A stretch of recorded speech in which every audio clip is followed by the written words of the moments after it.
Security not sovereignty. जो कौमें अपनी हाकमियत आला का सौदा कर देती हैं सलामती के लिए, अपने आप को बचाने के लिए, अपने को जंग से बचाने के लिए, उसकी हौलनाकियों से बचाने के लिए, ना वो हाकमियत आला की मुस्तहिक होती हैं, ना आजादी की और सलामती की मुस्तहिक होती है। ये है असल बात, हमारा अलमिया जो है ये ही है। और जैसा कि कहा कि पॉलिसीज जो फियर की बुनियाद के ऊपर बनती हैं, fear does not stand for a policy. Fear एक और चीज है, फियर एक भाग जाने का अमल है, ये पॉलिसी का अमल नहीं है। वो भाग जाने का अमल जो होता है वो फितरी रिएक्शन होता है कि आप एक चीज का मुकाबला नहीं कर सके, आप भाग गए। लेकिन ये पॉलिसी नहीं होती, भाग जाना कभी भी पॉलिसी नहीं होती। It is never a policy. So fear is never a basis for policy.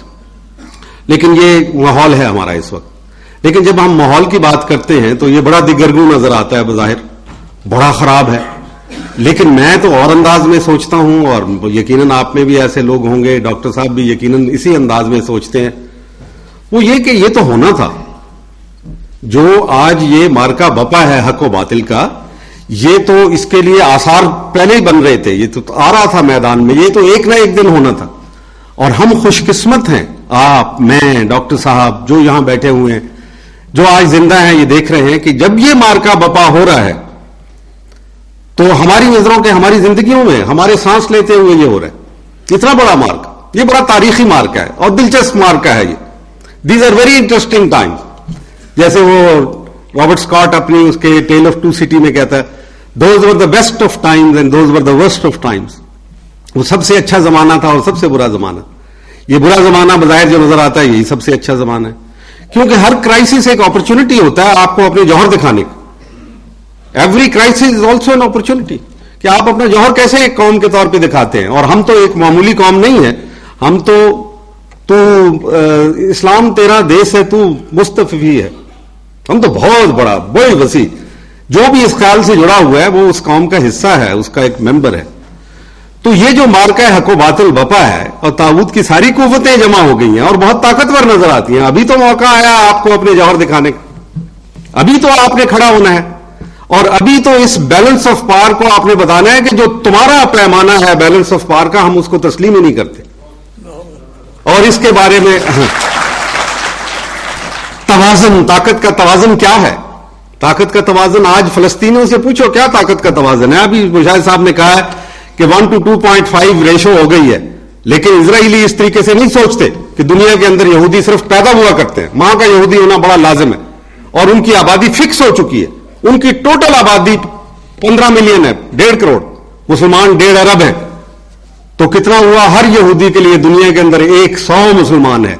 और अगर 100 नहीं मरता एक यहूदी के बदले में, तो इसका मतलब है कि बैलेंस ऑफ पावर तो उनके खिलाफ हो गया।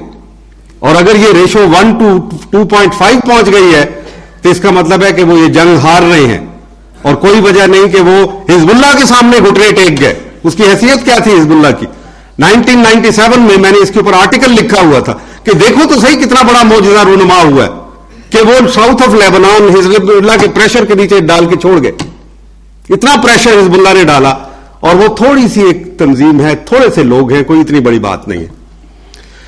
तो बात यह है कि इस पे अल्लामा इकबाल ने 1936 में फरमाया था कि फिर मार के रूह बदन पेश है दिल को, तहजीब ने फिर अपने दरिंदों को पुकारा। ये तहजीब का टकराव जिसको आज सैमुअल हंटिंगटन कह रहा है, अल्लामा ने उस वक्त कहा था कि ये करेंगे ये वारदात। तहजीब ने फिर अपने दरिंदों को पुकारा। कैसे खूनखार दरिंदे बरामद हो रहे हैं इस तहजीब के पीछे से। और अल्लाह को पा मर्दी है मोमिन पे भरोसा, इब्लीस को यूरोप की मशीनों का सहारा। अब लेकिन इसमें जो उनसर है वो क्या है जो इसका मुकाबला करता है कि गैरत है बड़ी चीज जहाने तगुदाव में, पहनाती है दरवेश को ताजे सरेदारा। गैरत, गैरत कौमों के अंदर उनकी गैरत, उनकी अहमियत, जिनकी आज कोई वक़्त ही नहीं रही। वो कहते नहीं जी अमलियत पसंदी है, तो अमलियत पसंदी ने हमारा बटा बिठा के रख दिया। अमलियत पसंदी, हम बड़े प्रेगमेटिक हैं, हम हालात के जमीनी हकायक के साथ। जो कौमें जमीनी हकायक के ऊपर ज्यादा नजर रखती हैं वो जमीन के साथ चिमट के रह जाती हैं, और हम जमीन के साथ चिमट रहे हैं। हमारा अलमिया ये है। और अल्लाह ताला इसके ऊपर बहुत खफा होते हैं कि जब तुम्हें पुकारा जाएगा तो क्या जमीन के साथ चिमट जाओगे? क्यों डॉक्टर साहब आप फरमाइएगा इसके ऊपर। کیا پھر تم اس وقت تمہیں جب یہ مظلوم لوگ پکاریں گے، جب مارکا بنے گا، تو کیا زمین کے ساتھ چمٹ جاؤ گے؟ تو یہ ہم زمین کے ساتھ چمٹ کے زمینی حقائق کو دیکھتے ہیں. زمینی حقائق بدلنے ہوں گے ہمیں. ہم نہیں تسلیم کرتے زمینی حقائق کو. ہم مسلمان ہی نہیں ہیں اگر زمینی حقائق کو ہم بدلنا سکیں تو، یا بدلنے کی کوشش نہ کریں. یہ زمینی حقائق نہیں، ہمیں تو آسمانی حقائق کی بات کرنی ہے کہ آسمان کے کیا سوچتا ہے اس سلسلے کے اندر. اور پھر حکمت، ایک اور لفظ جو ہے بہت نکل آیا کہ حکمت. ڈاکٹر صاحب ویری سوری، آپ تو اتنے بڑے ماشاءاللہ، اور میں آپ کی موجودگی میں یہ بات کہنے چلا ہوں، ہمیں حکمت کی نہیں ہدایت کی ضرورت ہے. کتاب حکمت نے ہمارے لیے حکمت جو ہے وہ مکمل کر دی. اب ہمیں ہدایت کی ضرورت. ہدایت تو ہم لیتے نہیں ہیں، وہ حکمت کی بات کرتے ہیں. ہماری حکمت کی کیا حیثیت؟ یہ تو اس کا نالج جو ہے، اس کی جو بیس ہوتا ہے وہ نالج ہوتا ہے، انفارمیشن ہوتی ہے. ہماری حکمت کی جو بنیاد ہے وہ تو نالج ہے، انفارمیشن ہے. اور انفارمیشن کیا چیز ہے؟ انفارمیشن تو خرد کے پاس خبر کے پاس سوا کچھ اور نہیں. خبر ہے نا انفارمیشن، خرد کے پاس خبر کے سوا کچھ نہیں اور نہیں، تیرا علاج نظر کے سوا کچھ اور نہیں. تو یہ بات جو ہے ہمیں اس وقت جو ہم مایوس ہیں، اور ہم اس وقت ہے، کوئی مایوسی کی بات نہیں. یہ ہونا تھا، اس کی وجوہات ہے کیوں ہونا تھا. یہ اس لیے کہ Pakistan is a square peg in a round hole. ہم اس دنیا کے ساتھ جب اسلامی نظریے کو آپ اپنا اوڑھنا بچھانا، اپنا مطمع نظر بنائیں گے، تو پھر آپ اس ماحول میں فٹ نہیں ہو سکتے.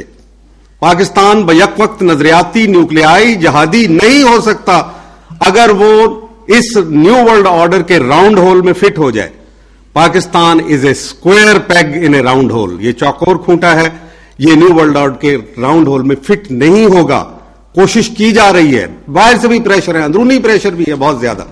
لیکن کیا ایسا ممکن ہے؟ اگر تو یہ ممکنات میں سے ہو تو میں تسلیم کر لوں، لیکن یہ ممکن نہیں ہے، کیونکہ ایک قوم کے اندر اس کا ایک جوہر ہوتا ہے، اس کی روح ہوتی ہے، inner will of the nation.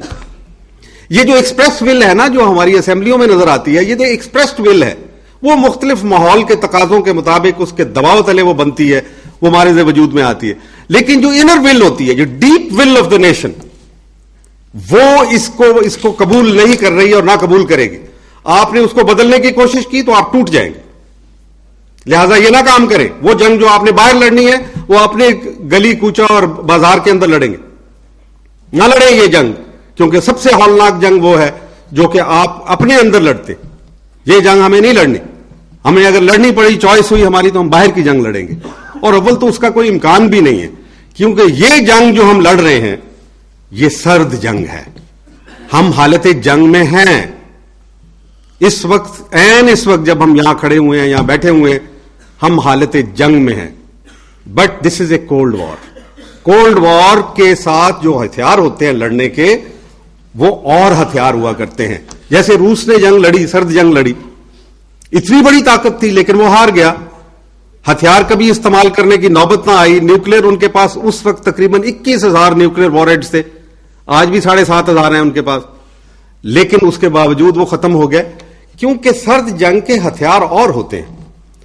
اس کے اندر ایک تو ایک قوم کا اپنا جذبہ ہوتا ہے، اس کی یکجہتی ہوتی ہے، اس کی ڈائریکشن، ہسٹورک ڈائریکشن ہوتی ہے، اس کا کس راستہ، اس کی منزل کا تعین کیا کیا ہوا ہے اس قوم نے. اور دوسری بات یہ ہے کہ اس کے جمہوری ادارے ہوتے ہیں. جمہوری اداروں کا مقصد